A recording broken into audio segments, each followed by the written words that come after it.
to the 28th Hayley-Roxanna Crafts quick crochet video, where I share information, hints and tips on one area of crochet in a short video. In this video, I am focusing on some tips for helping you to read crochet patterns. There are hundreds of crochet patterns available, if not thousands, to make a variety of designs. But due to the amount of abbreviations used in them, they can be quite intimidating and scary to many crocheters, particularly beginners. Most patterns come with a list of abbreviations that are used in them and what they mean. And many abbreviations are the same in most patterns. However, it is worth making sure whether the pattern you are following is using UK terms or US terms.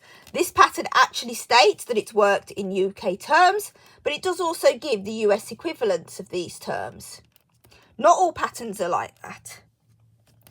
If the pattern doesn't state in the notes whether it's UK or US terms that have been used, I have already made a video on some things you can look out for that will help you identify which one has been used. And I will link this video here.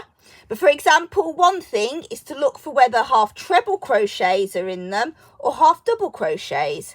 Because if a half treble crochet is being used, then it's likely to be a UK termed pattern.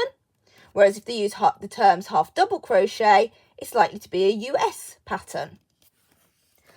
Once you have determined if the pattern is written in UK or US terms, I would then advise reading the abbreviations and any other notes that have been included with the pattern.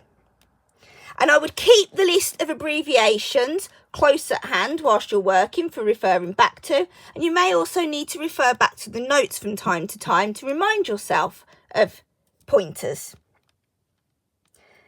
The next step is to look at whether you will be working in rows or rounds. The easiest way to tell this is to look at each step of your instructions. This pattern, it says round 1, so that says you're going to be working in rounds. Sometimes this might say row 1, and that would be the clue that you're working in rows. You then need to look at how you're going to start.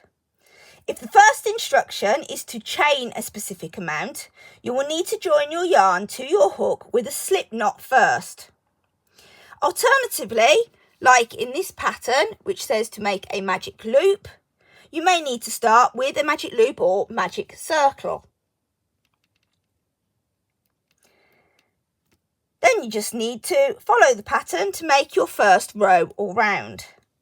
I would advise reading the whole of the first row or round first, the full instructions for it, so all of that, before you actually attempt it.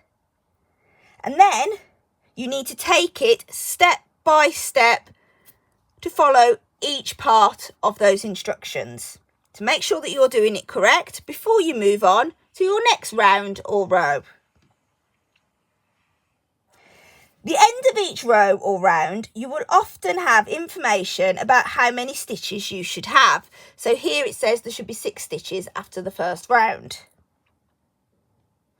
So this allows you to count your stitches to check that you have the number expected. Alternatively, some patterns will tell you how many stitches to expect at certain points in the pattern. Again, I would check my stitch count at these points to ensure it's correct. And to help with counting stitches, I would advise using stitch markers. So they could be like these, or any other type of stitch marker, or you could even use safety pins, or anything else you can find that you can just attach to your work to help with your counting. At the bare minimum, I would place these at the beginning and end of my rows.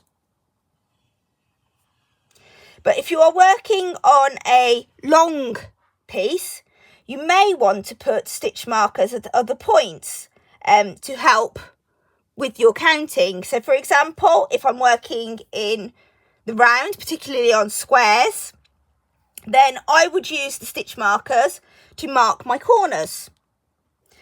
Working in the round, I would only probably put a stitch marker in my first stitch as well, but then in my corners. And then if I was working on a long row, I might place a stitch marker maybe every 20 or 50 stitches, just to help with keeping track of the count. Another instruction to look out for at the end of a row or round is whether you need to turn your work or not. So more often than not, when working in rows, you will be turning your work at the end of each row. But there are occasions where you might need to finish off your yarn and reattach it at the other end instead. When working in rounds, it can vary as to whether you turn at the end of the round or just keep going round continuously. Again, just read those instructions carefully.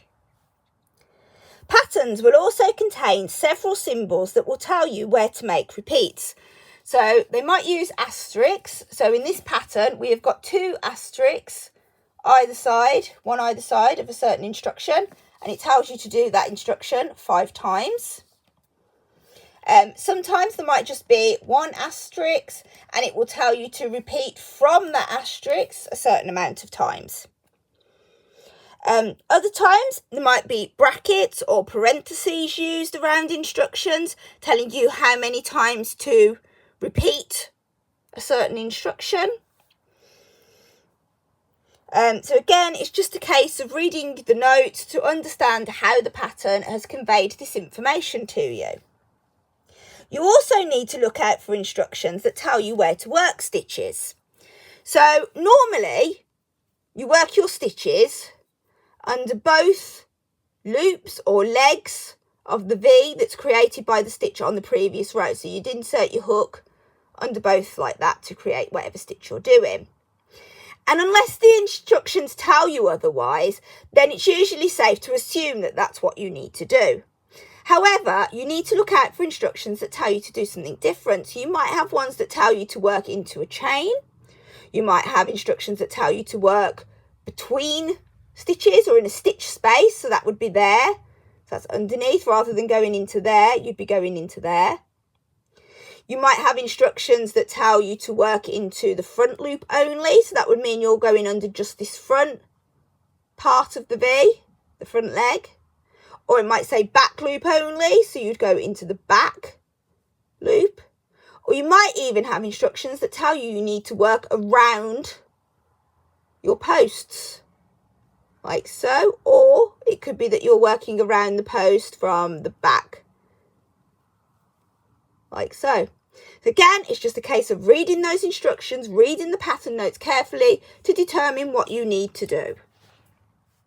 The most important advice I can give you in regards to reading crochet patterns is to read the notes thoroughly first and keep referring back to them throughout, especially if you take a break from the project.